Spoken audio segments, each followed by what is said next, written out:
Hi, welcome back. It's Thursday. You guys have a half a day, so we don't have a lot of time. So I want to talk to you quickly about the review of fractions.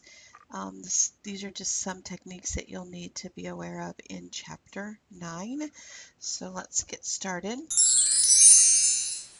When we're solving equations with fractions, the key thing that you want to remember when you have a variable that has a fraction coefficient,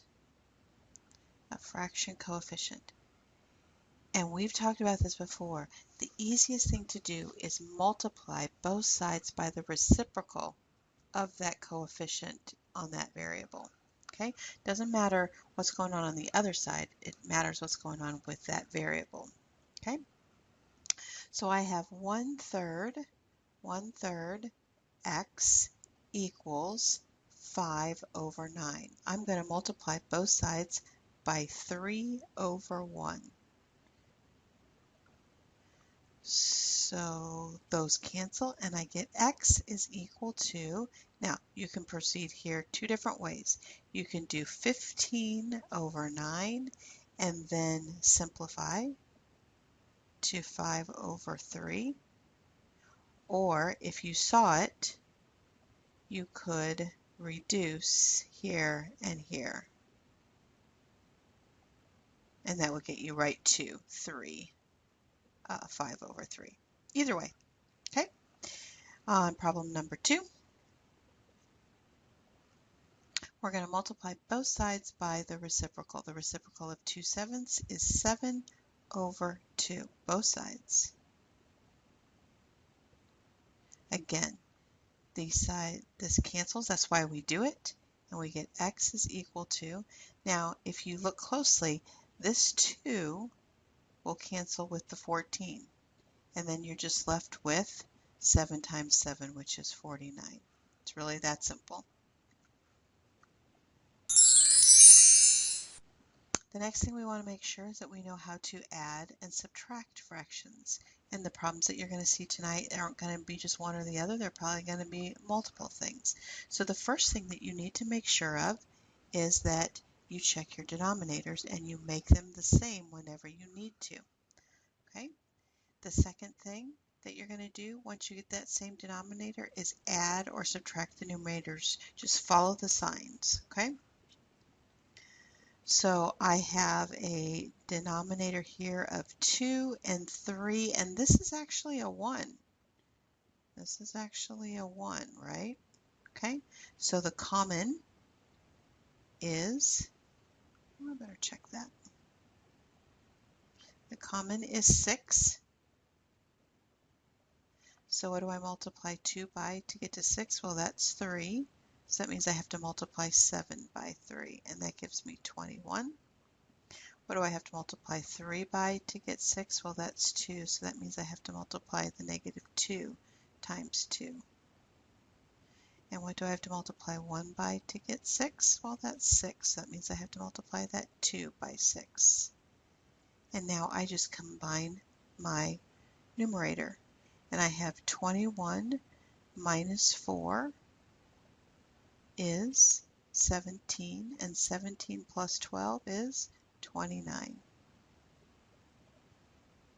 29/6. The second problem, my denominators, I have 3 different denominators. And here's what I always do. I always check to make sure, do my smaller ones divide evenly into my bigger ones? My bigger one. Well, 3 goes evenly into both 6 and 9. However, 6 does not go evenly into 9. So I have to go to the next multiple of 9 and check that, which is 18. And 18 does work. So what do I have to multiply 9 by in order to get 18? Well, that's times 2. So that means I have to multiply 7 times 2, and that's 14. What do I have to multiply 6 by to get to 18? Well, that's a 3, so that means I have to multiply 5 times 3. So that becomes minus 15.